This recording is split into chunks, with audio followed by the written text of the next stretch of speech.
Welcome. In this video I will show you how to change picture size on your Samsung The Frame TV.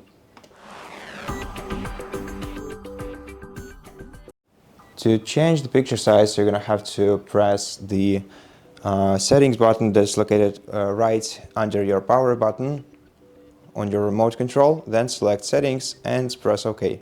And press OK to open all settings on your device.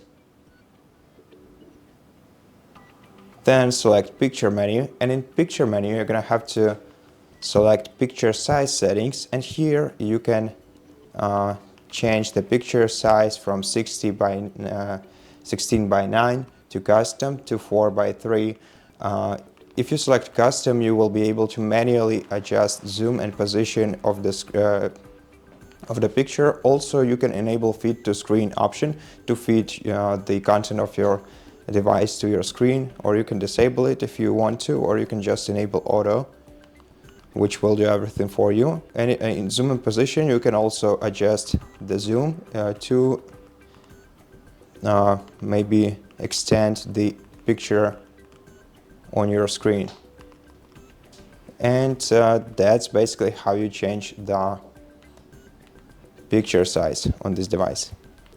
So thank you so much for watching this video. If you liked it, please consider subscribing to our channel, leave us a like and a comment below, and I'll see you in the next one.